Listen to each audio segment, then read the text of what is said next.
경기 평택에서 30대 여성이 차를 몰고 편의점으로 돌진했습니다. 그 뒤에도 멈추지 않고 편의점을 난장판으로 만들었는데 내가 잘못했어? 왜 줘? 내 나를 왜 줘? 업주가 나가달라고 항의하자 갑자기 업주의 머리를 손으로 치고 급기야 넘어뜨리기까지 합니다. 그때는 화가 나고 억울한 상태여서 피해자를 30여 차례 잔혹하게 찔러 범행이 잔인하다는 게 공개 결정의 근거가 됐지만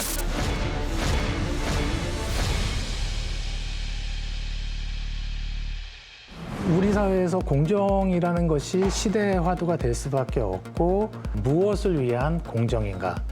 그러니까 이런 공정의 말을 놓고 보면 이 분노라는 게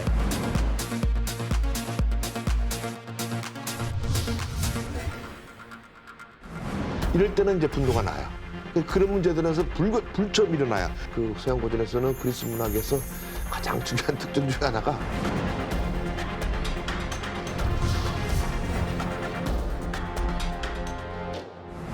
기울어진 운동장이니 뭐 내로남불이니 전장이 혐오, 그 다음에 갑질, 그 반칙이죠. 반칙이죠.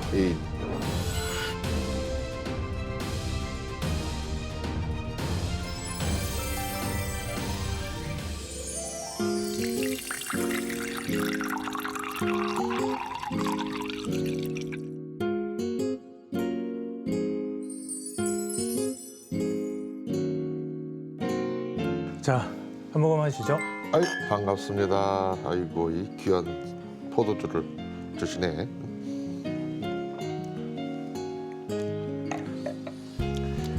선생님은 레드 와인을 좋아하세요? 화이트 와인을 좋아하세요? 이왕이면 하얀 게 좋습니다. 아, 그렇습니까? 이 분노, 이 복수 이런 것들이 이제 빛깔로 치면은 빨간색하고 이렇게 잘 연관이 될 수 있는 것 같습니다. 그래가지고 얘기도 그걸로 하는데 우리가 마시는 것도 또 빨간색이면 곤란할 것 같아서 제가 이제 이 하얀색으로 좀 준비해 주십사 이렇게 이제 부탁을 드렸던 그러면 건데요. 이렇게 한번 얘기를 하십시다, 선생님. 그 와인 자체가 가지고 있는 역사가 원래 우리가 가지고 있었던 그 땅과 피와 생명과 그리고 그 땅에 흘린 피들에 대한 어떤 그 상징으로서 이 그 복수, 뭐 정의, 뭐 이런 것도 같이 연관이 되는 것 같아요.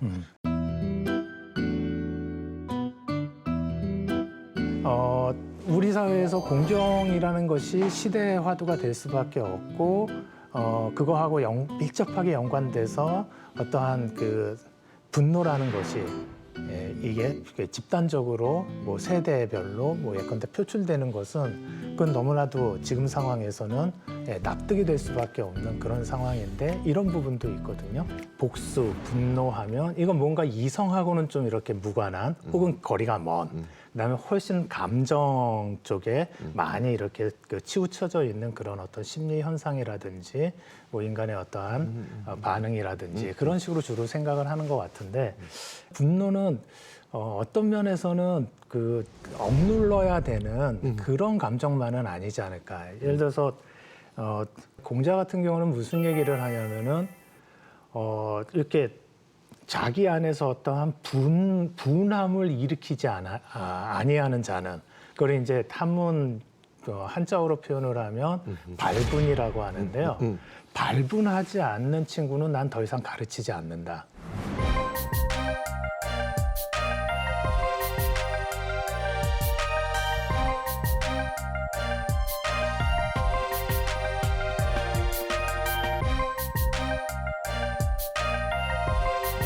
그러니까 이런 공자의 말을 놓고 보면 이 분노라는 게 뭐 감정이든 이성이든 이렇게 사람이 삶을 살아가는데 어떤 그 중요한 내적인 동력으로 그렇게 활용될 수 있는 그런 것이 아닐까. 그렇다고 한다면 분노하고 굉장히 연관이 밀접하게 되어 있는 복수라는 것도 그런 측면에서 이렇게 바라볼 수 있지 않을까.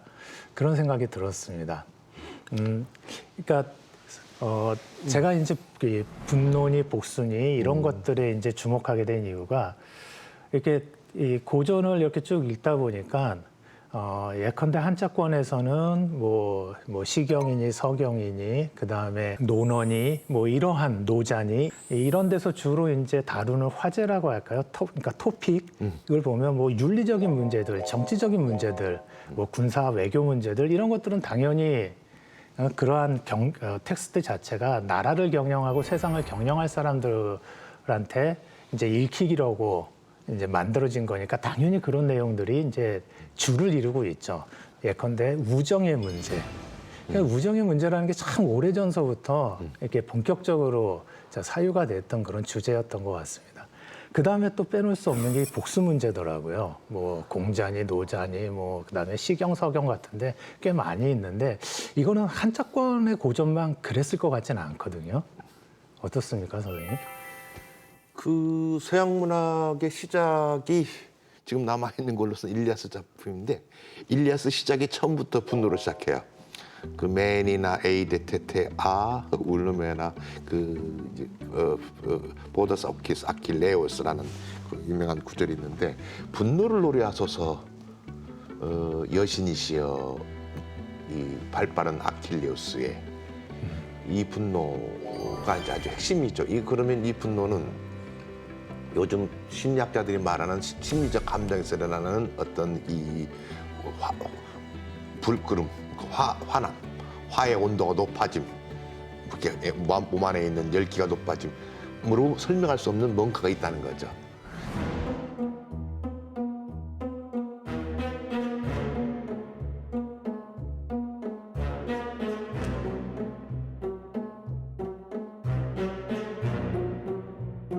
제가 전공하고 있는 그 서양 고전에서는 그리스 문학에서 가장 중요한 특징 중에 하나가 이 마음을 설명하는 단어가 티모스예요. 이 티모스는 원래 우리 담이에요, 담, 쓸개. 그래서 이 쓸개가 하는 역할은 뭐냐면 용기, 그 다음에 일어나는 것, 광기, 담력을 담당해주는 그 기능이 중요해지다가 그 티모스를 점점 길들여가는, 그리고 그 티모스를 점점 바꿔서 정신으로 바꿔가져가는, 이게 사실은 이제 이런 과정까지 그 정신 일반화된 연구를 했던 게 그 플라톤 같은 철학자가 한 일이고, 그게 누스라고 하는 인문학의 영역 중에 하나예요. 네. 그 모든 그 텍스트 중에서 이 모양들의 그 기저에는 분노가 깔려 있어요. 최초의 그 복수 여신은 그야말로 그것도 이 정의와 관련돼 있어요. 땅에 피가 떨어지면 그 땅에 떨어진 이 피는 반드시 복수를 원하는 귀신으로 바뀌어요. 그게 에리네스라고 해요.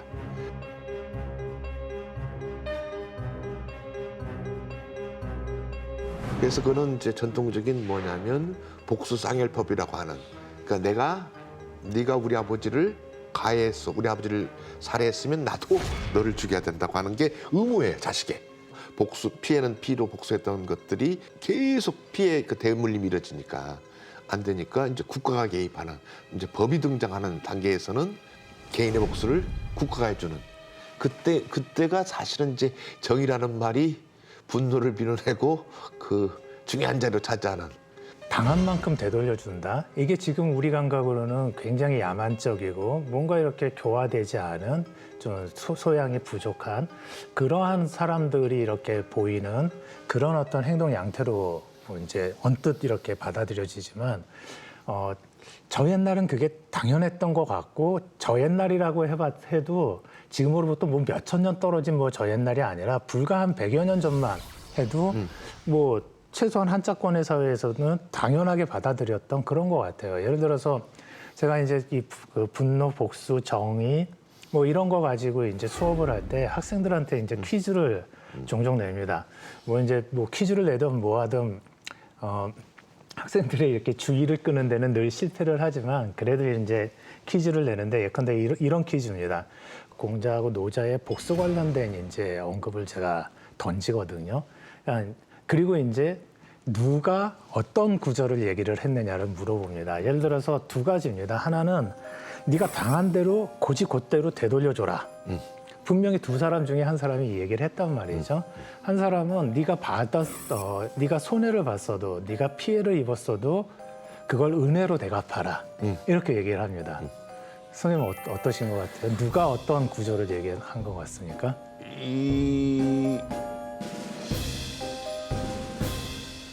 노제가 은혜로 대갚아랐을 것 같고. 아 역시 이 배우신 분. 아니 그건 아니고 그 공자님 논리를 따라가면 공자님은 굉장히 좀 이성적이고 이 계산적이에요. 그래서 이 원래 정의를 따질 때 우리 말에도 되갚음, 그러니까 되돌려준다, 되갚아준다라는 아이디어는 이미 교환정의가 숨어 있거든요. 계산적이다라는 그런 표현을 쓰셨는데 이제 우리 동네에서는 실용적이다, 현실적이다 이제 그런 표현을 쓰는데요. 공자가 꼭 그 얘기를 합니다. 그런데 이게 언뜻 보면 어짐이라고 흔히 번역되는 인이라는 가치하고 이게 상충되는 것처럼 이렇게 확 다가설 수가 있거든요. 그래서 그런지 이제 공자의 후학들이 이제 공자가 그 말을 그렇게 했으니까 그걸 뭐 무시할 수는 없고, 그러니까 그걸 이제 어떻게 이해해야 되는가를 갖고 이제 공자 후대에 이제 뭐 이름난 학자들한테 계속 물어봅니다. 성리학을 집대성했다라는 주의, 우리나라에서 이제 주자라고 보통 얘기를 하죠. 주의한테도 아마 제자들이 그걸 물어본 것 같아요. 그러니까 주의가 이제 이런 식으로 대답을 합니다. 그 고지고대로 갚는다라는 것은 받은 만큼 그대로 되돌려 주는 것을 얘기한다. 그러니까 이제 제자들이 왜 그러는가? 그렇게 했을 때 그게 인하고 어떻게 상충되지 않고 조화롭게 그 윤리가 될 수 있는가? 만약에 너한테 피해를 입힌 사람한테 은혜로 갚는다라면 너한테 은혜로 베푼 사람한테는 뭐로 갚겠느냐? 그러니까 항상 그러니까 뭐 동서양을 막론하고 뭐 지혜로운 사람, 현자 혹은 뭐 석학이라고 이렇게 평가받는 사람들을 보면 이렇게 눈앞에 보이는 혹은 귀로 들은 어떤 하나의 현상이나 하나의 말 그 자체에 이렇게 이 시선이 매몰되어 있다거나 머물러 있는 것 같지는 않아요. 그러니까 갚는다라는 요 동사, 아까도 이제 선생님도 그 말씀하셨잖아요. 교환정의 말씀도 하시고, 그러니까 갚는다라는 요 동사가 이제 복수라는 것하고 밀접하게 연관이 되어 있단 말이죠. 그랬을 때 그러면은 갚는다라는 동사에 붙을 수 있는 대상은 복수밖에 없느냐? 아닌 거죠. 은혜라는 것도 내가 입은 시혜라는 것도 분명히 있는 거죠. 갚는다라고 했을 때 갚는 거에 붙는 것이 예컨대 뭐가 있을 수 있느냐. 대표적인 거 2개 꼽아봐라. 그러면 이제 복수하고 보복하고 은혜인 거죠. 그런데 누가 나한테 피해를 입혔다. 이거 보복인데 그런데도 은혜로 갚고 누가 나한테 잘해줬는데도 은혜를 갚으면 사실 잘해준 사람 입장에서 보면 어이없을 것 같아요. 응? 저 인간은 뭔가. 응? 그런 점에서 공자의 그런 식의 이 대응은 공자답지 않은 것도 아니고 어짐하고 상충되는 것도 아니고 너무 당연한 게 아닌가. 그 부분에서 이제 아주 큰 주제를 내계셨는데 저는 찍었지만 노자로 찍었지만 이 적어도 공자 부분에서는 이 인에는 그러니까 이에는 이, 눈에는 눈, 귀에는 귀 이 부분을 약간 그 세련된 방식으로 그리고 정치의 방식으로 풀었던 개념이 인이 아닌가. 소위 해량이라고 할까요? 그러니까 정상참작해야 될 것, 인지상정해야 될 것들 이런 것들도 고려하지만 그렇지만 그것이 각각에게 돌아갈 수 있도록 이 골고루 해주는 그 능력. 공자는 확실히 통치자의 입장에서 얘기를 했고 윤리를 제시를 했기 때문에 선생님 말씀하신 것처럼 인이라는 것이 무조건 용서를 한다. 그러니까 뭐 오른밤을 맞으면 왼밤도 뭐 내준다. 뭐 이런 거는 분명히 아니었던 게 이런 얘기를 하거든요. 이렇게 오로지 어진이만이 능히 남을 미워할 수도 있고 남을 좋아할 수도 있다라고 얘기를 합니다. 그러니까 무조건 나쁜 사람이라고 해서 악인이라고 해서 다 그래도 용서해야지. 그게 어짐이지, 인이지. 이런 식으로 생각은 분명 안 했던 것 같습니다. 그러니까 이제 이 분노나 복수 관련돼서도 그런 이제 입장에서 그런 어떠한 이제 형평성이라고 할까 공평함을 실현시켜주는 집행자로서 그 문제를 해결을 한다라고 한다면 받은 만큼 돌려주는 것이 옳다. 이제 이런 식의 얘기가 나왔던 것이 아닌가. 예를 들어서 부모의 원수하고는 우리 이제 종종 듣기도 하는 표현인데요. 불구대천지 원수라는 표현 쓰지 않습니까? 예, 예. 그러니까 하늘을 같이 이고 있을 수 없는 존재다. 그럼 어떻게 해야 되느냐? 죽여야 되느냐? 그런데 문제는 아까 말씀하신 것처럼 죽이면은 계속 피해 복수가 연쇄적으로 일어나서 결국은 그 사회가 파괴될 수도 있는, 또 더 넓게는 문명이 또 파괴될 수도 있는 그런 일이 벌어지니까 그거를 이제 제도적으로 어떻게 이제 흡수해내느냐. 그랬을 때 이제 주로 썼던 게 아예 문명 세계가 아닌 곳으로, 그러니까 아예 야만의 세계로 그냥 내보낸다라는 거죠. 그렇게 내보냄으로써 상징적으로 한 하늘 아래 있지 않게 한다. 그렇게 얘기를 하고. 예컨대 형제의 복수는 어떻게 해야 되느냐. 이게 경전인데요. 경전인데 이런 표현을 씁니다. 무기를 사용하는 것을 마다하지 않아도 된다. 그러니까 무슨 얘기냐면 무기 사용해서 복수해도 된다는 얘기인 거죠. 그 다음에 뭐 친구의 복수는 그럼 어떻게 하느냐. 다른 나라로. 아까 이제 부모의 원수는 아예 문명세계 바깥으로 내쫓는다라고 했는데 이제 친구의 원수는 이제 그건 아니고 그냥 옆 나라 정도로 이렇게 하게 된다.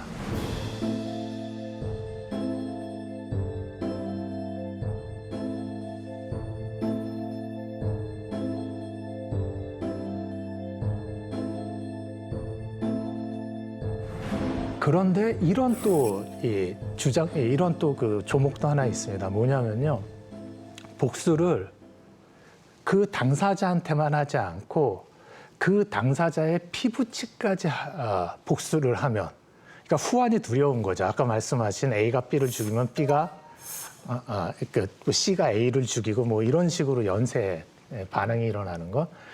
그렇게 한다라면 그거는 온 천하가 나서서 원수로 삼는다.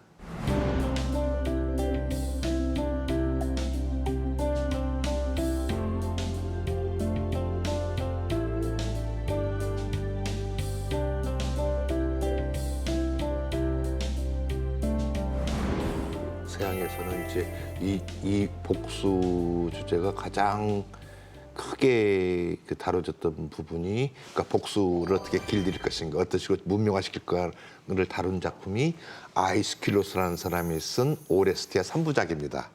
그리고 복수의 끝판왕, 복수를 했는데도 복수한 사람이 정당하다는 것을 끝까지 밀어붙인 사람이 에우리피데스의 메데아라는 작품이 있어요.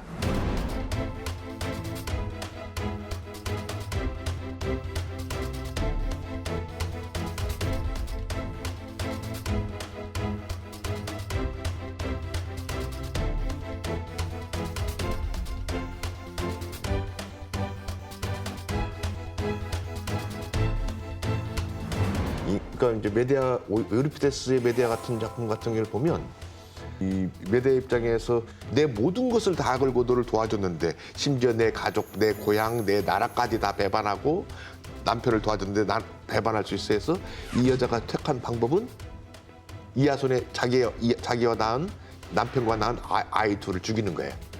자, 이 사태를 이제 용서를 해야 되느냐 말아야 되느냐, 대부분은 모르게도 자식을 어떻게 이 자기 감정의 그 풀이의 수단을 쓸 수 있냐, 뭐 복수의 수단을 쓸 수 있냐. 하지만 에우리피데스는 이 황금 용마차를 보내가지고 구원을 해줘요.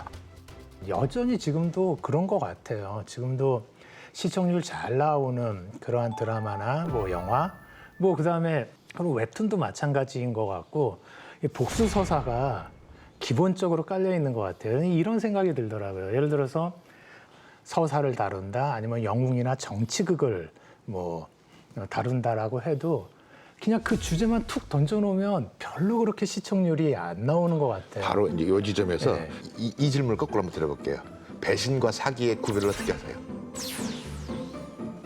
안 당해봐가지고. 그렇죠. 우리도 안 당해서 보는데, 거래했을 때 약속을 안 지키면 사기를 당했다고 그래요.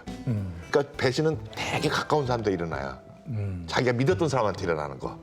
내가 믿었던 것. 근데 사실 이 믿음은, 그다음에 좋아하는 마음, 생각하는 마음 굉장히 중요한 개념이 공동체를 유지하는 힘이에요. 그렇죠. 가족 간에서도 그게 굉장히 중요한 부분이고, 사실은 왜 그 부분에 우리가 열광하느냐. 실제로 우리 일상생활 속에서 가족 속에서 예를 들어서 이 집안의 재산을 갖고 싸움을 붙는다든지, 가까운 친구 사이에서 뭐 자리를 놓고 싸운다든지, 승진한다든지 뭐 할 때 거기는 이제 믿음도 같이 들어가 있는 그렇죠. 그 부분에서 어찌할 수 없는 이 배신, 내 감정, 트리즌에 대한 것은 전혀 달라지는 문제. 이 부분은 아무리 나서서 국가가 나선다고 해서 해결이 나는 문제가 아니에요. 이 분노의 해소라는 것, 그러니까 네. 카타르시스라고 얘기할 수 있는 부분일 것 같은데 그 부분에서 사람들이 강한 공명 혹은 이렇게 몰입, 자기 동일시 같은 네. 그런 이제 이 반응이 야기되는 것 같고 또 하나는 그것하고 이제 동전의 양면처럼 보통 붙어 있긴 한데요. 그러니까 정의의 실현인 거죠. 그러니까 바로 이 두 가지 때문에, 그러니까 복수로 인해서 분노가 해소가 되고 그 다음에 정의가 실현되고 그럼으로써 카타르시스가 유발이 되는 이 일련의 어떠한 경험이 가능하기 때문에 사람들이 이렇게 몰입하는 것이 아닌가. 그러면 이제 이렇게 얘기할 수 있을 것 같아요. 그러면 복수라는 것의 이 장점이라고 할까, 그다음에 이걸 이성적으로 다뤄야 되고 문명 안에서 다뤄야 되는 이유는 뭐냐? 바로 이것을 어떻게 다루냐에 따라서 분노의 해소가 가능해지고 그 다음에 정의의 실현이 가능해진다라는 그러한 이제 효과가 있을 수 있다라는 거죠. 한국 사회 예를 들어서 막장 드라마가 유행이다. 대유행이잖아요. 막장 드라마가 혈연의 비밀에 기반한 막장 드라마가 초미의 관심을 사람을 왜 끌겠느냐. 이게 이제 문제거든요. 그것들이 뭔가 이 사회적으로 뭐든 자기가 이 억울함을 당했거나 뭐 이런 것들이 남아 있다는 거예요. 그 기억 속에. 그리고 그런 기자들이 이제 말씀드렸던 문화적 기자로 이렇게 자극이 되고 연결될 수 있으면 그 코드가 맞게 되죠. 그러면 동일화되고 거기에 이제 열광을 하게 되고 그 얘기를 했던 사람이 이제 마사 누스바움이라고 그 미국 저 시카고 대학의 그 법철학자 있어요. 이분이 이제 이 얘기를 가지고 이 퍼블릭 공적 분노, 공적 감정 이런 얘기를 하면서 시적정이라는 말을 쓴 사람. 물론 시적정이가 뭐 마사 누스바움은 아니고 그전에 한나 아레트도 쓰고 뭐 여러 사람이 썼지만 그런다는 거예요. 그래서 사람한테는 기본적으로 이제 어떤 정서가 있냐? 저는 그 이야기적 정의가 있다고 봐요. 그걸 이제 멋있는 말로 포에틱 저스티스, 시적 정의라는데 시적 정의는 좀 너무 시적이란 말이 어렵고 이 이야기 속에서 담겨지는 정의가 있다고 봐요. 어쨌든 끝은 그래도 권선징악으로 착한 놈이 이겨야지, 착한 놈이 잘 돼야지, 못된 놈이 끝까지 잘 되면 그나마 현실도 그러는데 무슨 재미를 보겠냐 하는 사실 이 이야기 구조 속에 인간 어떤 본성, 그러니까 인간 본성 안에 사실은 복수와 분노와 한쪽에서는 정의와 이 공정이 같이 어우러져 있는 이제 그게 인간 본성 안에 한 요소로 이제 좀 들어있는 어떤 감정적 기제 속에서 혹은 이성적 기제 들었다고 봐요. 그게. 복수에 왜 그렇게 사람들이 카타르시스를 느낄까? 그런 것하고 또 연관시켜가지고 인간은 어떤 존재다라는 식으로 만약에 얘기를 한다면 저는 배출하는 존재다라고 이렇게 정의하고 싶습니다. 이 감정도 역시 그런 것 같아요. 감정도 이렇게 배출을 제때제때 하지 않으면 과연 인간이 그러니까 질적인 차원에서 삶의 질이 높은 혹은 뭐 높은 것까지 바라지도 않고 그냥 뭐 감당할 수 있을 정도의 삶이 가능할까? 국가나 정치가 100% 다 해줄 수는 없는 부분이 분명하게 있다고 아까 말씀하셨고요. 그런 것처럼 이 사적 분노는 그런 어떠한 그 드라마나 영화 이게 이제 문화적인 거겠죠. 예. 그런 혹은 뭐 저희 쓰고 싶은 말로 표현하자면 인문 활동, 예, 그런 인문 활동을 통해서 이런 사적 분노는 해소할 수 있도록 많은 계기들을 또 그러한 장들을 마련해 주는 게 필요하지 않을까. 그런가 하면 이제 공적인 차원에서 이 분노를 어떻게 이제 다룰 것인가. 그러니까 이제 예, 그 이런 대목에서 차원이 중요한 또 있는 대목을 것 하나 같아요. 지적하셨는데 예. 우리를 짜증나게 하는 것들, 우리를 분노케 하는 것들 이제 뭐 키워드를 한번 뽑아봅시다. 나는 요즘 인터넷 뭐 이렇게 핸드폰 딱 열면 그 대형 포탈들에서 제공하는 보면 그 인기 기사들 그 흐름들이 좀 있어요. 혐오, 그다음에 반칙, 그 다음에 갑질, 그 다음에 연줄, 뭐 찬스라고 하는 엄마 찬스, 아빠 찬스, 연줄, 그 다음에 이 투기, 이것도 이 불공정한 거 아니에요. 그러니까 반칙이죠. 반칙이죠. 이 남의 모르는 자기가 관련되는 자리를 이용해서 정보를 이용해서 자리를 위해서 이용하는 거니까 또 반칙. 이제 이런 종류 뭐더 최근 것만 아니라 더 간다라면 뭐 일상적으로 얘기하는 뭐 기울어진 운동장이니 뭐 내로남불이니 유리천장이니 그렇죠. 이런 뭐 그런 얘기들이 지금 왜 그런 종류의 문제들이 우리의 중요한 부분이고 분노하는가? 혐오 문제, 여성 혐오, 인종 혐오, 지역 혐오, 이 다음에 이제 학교 안에 가서면 또 학생 안에서 또 왕따 시키고 전따 시키고 하는 이런 문제들 왜 일어날까? 혐오 문제들, 학대 문제들, 아동 학대라든지 노인 학대라든지 동물 학대라든지 이것도 또 같이 살아가야 될 문제들이고. 근데 이런 문제들이 사실은 그 우리 언론에 보면 이게 메인 이슈로 뜨고 이게 댓글이 제일 많이 달려요. 그리고 제일 불붙고 요즘 뭐 그 혐오 문제 하나만 가지고도 저 이슈가 돼버린 페미니즘 문제가 특수한 여성의 특수한 문제가 아니라 사실은 우리 인간 일반의 지금 우리 문명 조건의 공통화되고 일본 문제라는 거예요.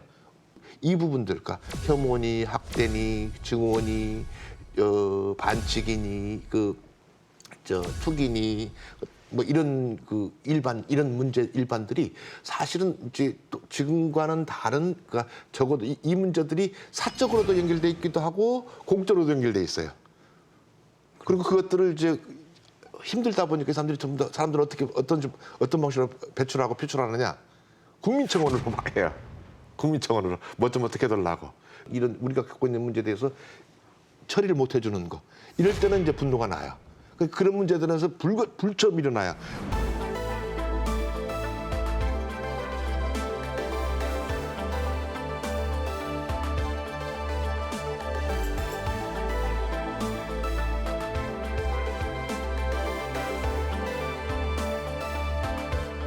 분노들이 나타났을 때 예컨대 사적 분노는 아까 말씀드린 것처럼 문화적인 어떠한 활동이나 문화적인 제도 혹은 장 이런 것들을 일상 속에서 얼만큼 두텁게 또 이렇게 가까이 다가설 수 있게끔 하느냐. 그러면 이제 이런 공적인 분노, 지금 말씀하신 뭐 반칙, 투기 뭐 이러한 것들로 인해서 유발된 공적인 분노를 그러면 어떤 식으로 그거를 해소를 해야지, 혹은 어떤 식으로 그 분노를 다루어야만, 이제 아까 우리가 이제 얘기를 했던 게 이제 복수인데, 복수는 정의하고 밀접하게 연관이 되어 있고 사람들이 복수를 다룬 드라마 같은데 환호하는 이유는 이 카타르시스, 정의의 실현을 통한 카타르시스를 이제 맛볼 수 있기 때문이다라고 이제 제가 말씀도 드리고 이제 선생님도 동의를 해주셨는데, 이 공적 분노를 어떻게 다뤄야만 그런 정의의 실현이라고 할까, 혹은 카타르시스, 그런 좀 사회적인 차원에서의 카타르시스 같은 것도 필요할 것 같거든요. 제가 왜 이 말씀을 드리냐면, 아까 이제 복수의 끝판왕 말씀을 하셨는데, 제가 접한 한자권 고전에서 복수의 끝판왕 하면은 오자서라는 인물입니다. 이 뭐 오월동준이 뭐 와신상담이니 이런 고사들하고 연관되어 있는 이 지역의 사람인데요. 이 사람에 대해서 이제 사마천이라는 그 사기라고 하는 역사책을 쓴 이 학자가 있습니다. 이 사람이 BC 1세기경에 이제 사기라는 그 책을 완성을 하는데, 이 사람이 오자서에 대해서 어떻게 평가를 하냐면은, 이제 오자서는 이제 어떠한 억울함을 당했냐면, 올곧게 살았는데 아버지가 간신의 모함에 의해 가지고 죽임을 당할 이제 상황에 처했단 말이죠. 그런데 이 간신이 오자서 아들인 오자서 형제가 아주 출중했거든요.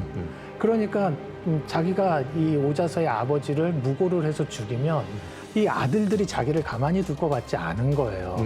그러니까 이 아들들도 한꺼번에 죽이려고 이제 획책을 합니다. 이건 사실은 부자를 한꺼번에 엮어가지고 그렇게 죽이려고 하는 건 사실 인륜에서 뭐 그때나 지금이나 이제 그렇죠. 말이 안 되죠. 그래가지고 니들이 아들 둘더러 니들이 궁궐로 들어오면 아버지도 살려주겠다라고 하는데, 오자서는 딱 눈치를 챈 거죠. 들어가봤자 같이 죽인다. 그래서 형은 들어가서 아버지랑 같이 죽고 오자서는 이제 도망을 칩니다. 그리고 아주 천신만고 끝에 죽을 고비도 몇 번 넘기고 해서 다른 나라로 가서 그 나라에서 엄청난 이 중신이 돼서 그 나라의 현안을 해결해 주는 방식으로 이제 사적인 복수를 거기에 얹혀서 하거든요. 이런 거를 두고 이제 사마천이 뭐라고 얘기를 하냐면 오자서가 만약에 그때 욱해가지고 만약에 그런 식으로 다른 나라에 가서 공적인 어떠한 치적을 이루는 방식으로 복수를 실현한 게 아니라 욱해가지고 예컨대 킬러가 됐다. 오자서 정도면 충분히 킬러가 될 수 있거든요. 젊고 또 역량도 출중하고. 그러니까 만약에 사적인 복수를 빨리 이루고자 했다라면 킬러가 돼가지고 자기 아버지를 죽인 자들을 자객이 돼서 죽이는 게 훨씬 복수 달성은 빨랐을 수 있다라는 거죠. 근데 만약 그런 식의 길을 선택을 했다라면 사마천이 참 재밌는 얘기, 재밌는 게 아니라 아주 신랄한 얘기를 하는데 똥강아지하고 무슨 차이가 있었겠냐라고 얘기를 합니다. 그러한 삶이.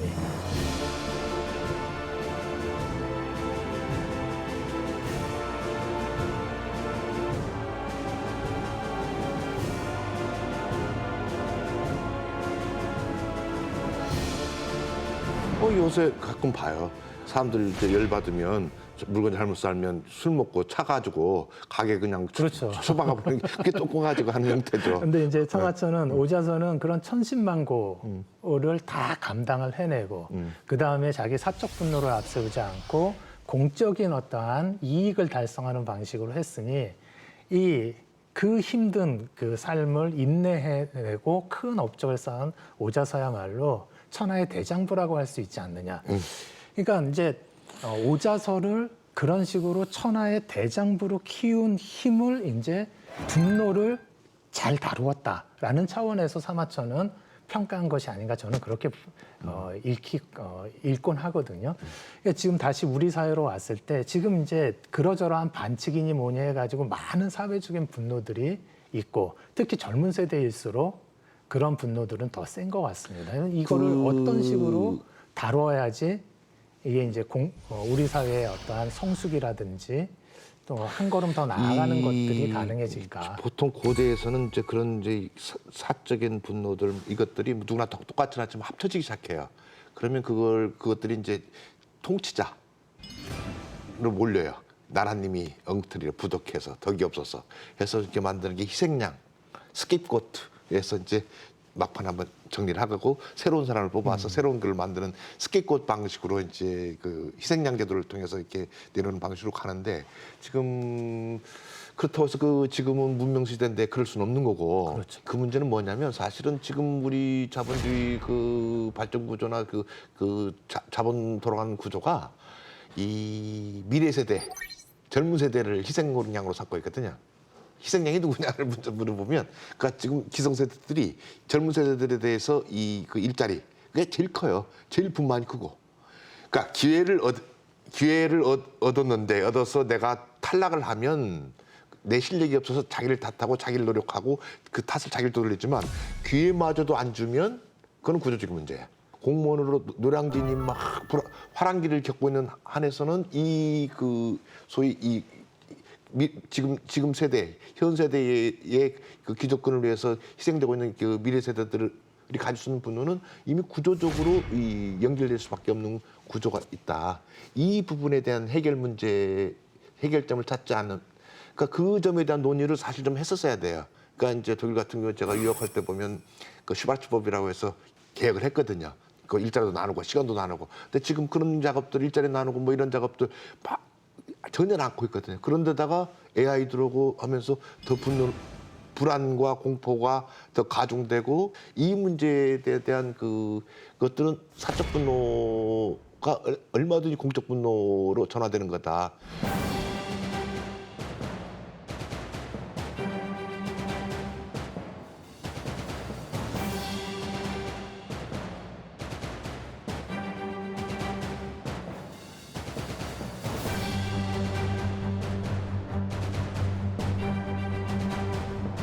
비유컨대 토양이라는 게 그래서 중요하지 않을까라는 생각이 들어요. 그러니까 이런 측면도 있는 것 같아요. 예를 들어서 이 기울어진 운동장에서 기울어진 쪽에 있는 특히 이제 상대적 사회적 약자라고 할 수 있는 젊은 세대라든지 뭐 여성이라든지 이런 쪽에서는 이러한 상황의 해소가 잘 보이지 않기 때문에 이게 사람인 이상 이런 식의 이제 반응도 없지 않아 있는 것 같아요. 예를 들어서 어떤 조직이 있단 말이죠. 예를 들어서 제가 속한 대학이 있다면 대학이 있습니다. 대학에서 어떤 정책을 펴옵니다. 대학 차원에서는 그 정책이 대학의 구성원들한테 최대 다수의 예컨대 최대 행복처럼 될 수 있으면 많은 사람들에게 이게 공정하다라고 판단이 돼서 합니다. 그러니까 대학 구성원들 중에 상당수가 지지를 하는 거죠. 그런데 그렇게 지지받는 그 정책이 나한테는 불공정일 수 있는 충분히 그런 게 가능할 것 같아요. 역으로 나한테는 공정한데 이게 나한테는 정의로운데 내가 속한 전체 차원에서 보면 그게 정의라고 할 수 없는 그런 경우 그러면 나는 어떻게 반응할 것인가. 그러니까 선생님이 이제 토양이라고 했는데 저는 이제 풍선이라고 봅시다. 엔트로피. 전체적으로 이렇게 사실은 이제 조화와 균형이 지금 안 맞는 어느 쪽이 지금 기울어져 있다고 얘기하셨는데 이 안 맞는 이 부분들을 균형과 조화를 잡아주는 거 그게 사실은 공정이에요. 그것도 형평은 형평이지만 그 더 정치적으로 형평이라고 하면 그 균형과 조화를 잡아주는 것 각각에 맡겨 이것들을 틀을 잡아주는 것. 그러니까 사실은 이제 그 저울 틀을 이렇게 어떻게 다시 이 저울 그 들어온 추를 바꿔주는 작업이 이 지금에 있어서 한번 생각해봐야 될 근본적인 문제가 아닌가. 이퀄리티하고 이쿼티, 그러니까 이쿼티가 공정이고 이퀄리티가 평등해요. 공정과 평등이라는 말이 비슷하기도 하고 애매하기도 해서 항상 헷갈려요. 사실은 우리 공정담론 논의를 하면서 평등하고 공정하고 이쿼티하고 이퀄리티를 너무 헷갈려요. 근데 이거는 이쿼티, 평등 문제는 다른 문제예요. 그런 법적인 개념이고 우리 현대 그 헌법에 우리 시민의 자격 조건을 따지는 문제예요. 그리고 이것에 따라서 인권을 보호하고 노동권 모든 이런 걸 보여주면 이 퀄리티 문제는 골고루 형평에 맞게 골라주는 그러니까 많은 것을 좀 덜어서 채워주고 해서 이 방식을 통해서 더 발전시켜 나가는 국가가 장사꾼이 아닌 한 그 역할을 해줘야 되는 거예요. 그래서 세금하고 조정하고 논의하고 그 일을 하는 게 국회고 그게 정치예요. 저는 공자가 이제 정치할 때 정자를 이제 개념 이제 어떤 식으로 설명을 하냐면 바로 잡는다라는 바를 정자로 얘기를 하거든요. 그래서 정은 정야라 이렇게 얘기를 하는데 바로 잡는다라는 게 뭐를 말하는 거지?라고 했을 때 대부분은 뭐 윤리적으로 뭐 올바르게 산다 그런 식으로 얘기를 하는데 꼭 그런 것 같지는 않았습니다. 공적인 정치라는 영역에서 바로 잡는다라는 말을 다른 한 글자로 바꾼다라면 그게 이제 평자라고 저는 생각합니다. 이게 이제 평평하다라는 건데 이 근거가 어디 있냐면 많이 들어보셨을 거예요. 수신제가 치국 평천하라고 되어 있는데 이때 평자가 이제 천하를 평하게 한다라는 소리인데 요 평이나 치국했을 때 치라는 동사나 제가 했을 때 제라는 동사나 수신했을 때 수라는 동사가 사실은 그 핵심 아이디어는 동일합니다. 뭐냐면 공평무사하게 공정하게 대한다라는 겁니다. 그리고 공정하게 대함으로써 그 대상을 평평하게 만든다. 그러니까 지금 말씀하신 것처럼 조화와 균형을 이루게 해준다. 그다음에 아까 이제 우리가 서두에 얘기를 했던 진짜 이렇게 불균형을 이루고 있는 곳을 이게 균형을 잡히게 해주는 게 그게 정치다라는 그 아이디어하고도 이제 딱 맞아 떨어지는 거죠. 근데 이 아이디어에서 좀 조심해야 될 게 다른 것을 같은 것을 만든 건 아니에요. 끊임없이 이 소통하고 대화 나누고 끊임없이 이 균형을 잡고 이 평행을 유지해서 끌고 나가야 되는 평행을 유지해야 돼. 사람은 움직이는 것들은 모든 움직이는 거는 움직일 때 균형을 잡을 때 안 넘어져요. 분노를 그러면 어떻게 다뤄야 되느냐 이제 이 차원에서 그러면 이런 질문이 이제 필요할 것 같아요. 무엇을 위한 공정인가? 그 다음에 무엇을 실현하기 위한 분노의 표출인가? 이 질문을 계속 던져야 될 것이 아닌가. 그랬을 그렇죠. 때 제가 갖고 있는 답 중에 하나는 예. 이제 뭐 상생 혹은 공생이라는 이 주제입니다. 이 표현입니다. 그러니까 결국 사람은 사람 선생님하고 저하고 지난 수십 년 동안 수십 년 됐나요? 한 20년 넘게 20년 됐지. 넘게 각각 19년째. 예. 서양과 동양의 고전을 갖고 이렇게 계속 시대적인 화두를 벗삼아서 계속 담론하고 또 같이 뭐 학술 활동도 하고 해외 답사도 다니고 그러면서 계속 그 얘기를 해왔는데요. 그러한 점에서 상생이나 공생이 왜 필요한가? 그렇게 계속 어찌 보면은 제가 어렸을 때 사귄 친구보다도 훨씬 더 가깝게 자주 말을 섞고 시간을 섞었음에도 분명히 다르잖아요.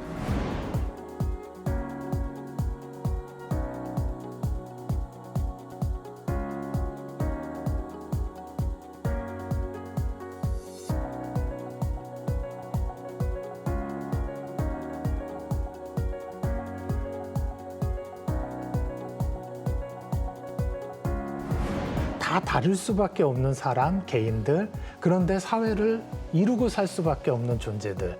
이러한 두 조건을 갖고 있는, 벗어나기 힘든 조건을 갖고 있는 사람들이 모여서 산다라면 결국 공생 혹은 상생이라는 화두가 결국은 우리한테서는 이렇게 떼어놓을 수 없는 화두인 것 같고, 그런 차원에서 저는 아까 말씀드린 이 토양, 이걸 이제 제가 잘 쓰는 표현으로는 삼터라고 얘기를 하는데, 삼터에 인문적인 깊이가 지금보다는 훨씬 많이 가해져야 되는 것이 아닌가. 왜냐하면 상생이나 공생을 하기 위해서는 나는 억울해도 아까 제가 말씀드린 게 나한테는 저 제도가 저 정책이 불편하고 나의 지금까지 누리던 이익을 이것 때문에 일정 정도 못 누리는 그런 상황이 됐지만 이게 내가 속한 조직 전체에 이게 공정이고 이게 그 조직의 전체의 공공선의 진전에 도움이 된다라면 받아들일 수 있는 힘은 어디에서 나오는가. 그랬을 때 선생님이나 저 같은 인문학자들이 할 수 있는 또 주되게 기여할 수 있는 부분도 바로 그러한 우리 토양, 우리 삶의 토양이라고 할 수 있는 삼터에 그런 그 인문적인 깊이를 가하는 작업들, 그러니까 어느 정도 제도적인 차원에서 정책화되고 이런 것들이 필요하지 않을까. 이제 그 점에서 그 장기적으로 보면 그 누구가 정신의 근육이라는 얘기를 많이 썼는데 사실은 우리 마음의 토양이 좀 두터워야 된다. 그건 많이 읽어야 돼요. 많이 떠들고 많이 얘기하고. 그건 뭐 책 읽고 가르치고 같이 토론하고 하는 그 고민하고 그 단선적으로 생각하지 말라. 복합적인 거다 원래. 다양한 거다. 멋진 경치를 본다든지 좋은 음식을 먹으면 내 가족들과 여기 한번 와보고 싶다. 왜? 좋으니까. 나를 행복하게 만들고 나를 기쁘게 해주는 거니까. 그런 생각들을 이렇게 뭐 자연스럽게 품게 되는 것 같아요. 일종의 좋은 게 있으면 주변하고 나누고 싶어진다라는 거죠.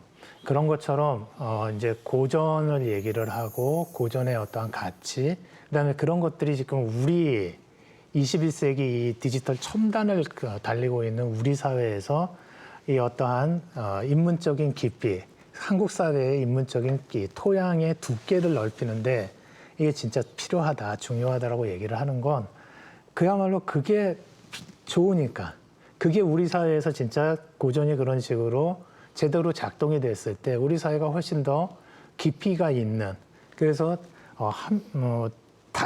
전체가 다 그렇게 되는 건 힘들겠지만 우리 사회가 그만큼 생각하는 힘을 갖춘 그러한 시민들에 의해서 사회가 운영된다라면 그럼 훨씬 더 나은 그런 삶의 질을 확보할 수 있지 않을까. 복수의 이제 반대말을 우리 얘기를 안 했어요. 아, 그랬나요? 복수의 반대말이 용서예요. 용서한다는 게 뭐냐? 아리스토텔레스가 말 중에 신구레메라는 게 있어요. 신구레메라는 말이 신구레는 말, 이게 용서로도 번역도 되기도 하고 우리 말로 하면 그 해량, 그러니까 여러 것들을 알아서 그것의 형편에 맞게 잘 그대로 해주는 거. 그리고 제일 그 근본적으로 용서가 일어날 때는 언제 일어나느냐? 그나마 좀 인문학적으로 가능한 될 수 있는 대답이 다시 이제 에우리피데스 메데아 얘기로 들어가면 메데아는 이게 살려줬어요. 자, 그 화해를 어떻게 해야 될까? 그 시도 중에 하나는 사실은 이 분노하는 그 충돌하는 힘들, 메데아가 그렇게 움직일 수밖에 없는 이유, 원인이 있다. 그걸 이해해 준다는 거죠. 그럴 때 이 사회적으로 이 카타르시스가 일어난다는 것. 우리가 용서는 못 되고 하지만 언더스탠드는 한다고 그래요. 이해는 하지만 같이는 못해. 할 때 그래도 인문학이 할 수 있는 일이 여러 다양한 사람. 네가 그럴 수밖에 없었어. 참 딱하네. 그 정도까지 이해할 수 있는 눈과 이 생각의 토양을 만들어주는 게 제 인문학이 하는 일이 아닌가. 저는 그런 생각이 들거든요. 그러니까 우리 사회 인문적 토양의 두께가 너무 얇음으로 인해 가지고 우리가 지출해야 되는, 우리가 치러야 되는 사회적인 비용이 정말 엄청난 천문학적인 비용 아닐까. 그랬을 때 이거를 줄일 수 있는 그러한 방도는 무엇일까? 이거는 단기간에 해결될 수 있는 것 같지는 않아요. 중장기적으로 결국은 인문의 토양을 두텁게 형성해 나감으로써 그러한 불필요한 부분에 이렇게 써야 되는, 낭비해야 되는 그런 사회적인 비용도 구조적으로 줄여갈 수 있지 않을까. 그 그리스 비극이 그 복수 막장극을 다룰 때는 막장의 배경에 소위 저 사람은 왜 저런 짓을 했을까에 대한 이해하려고 하는 노력. 죄는 미워하되 사람은 용서하라는 아우구스티누스 말이 이해가 되는 그 대목, 그러니까 용서 부분은 얘기할 수 있을 것 같아. 그게 사실 선생님이 말씀하신 이 상생의 어떤 기본 조건이 아닌가, 이 말씀을 좀 드리고 싶습니다. 공생의 기본 조건이 아닌가. 여기까지 짧지 하시죠. 않은 시간 한 것 같습니다. 예. 이제 드시죠. 그리고 야.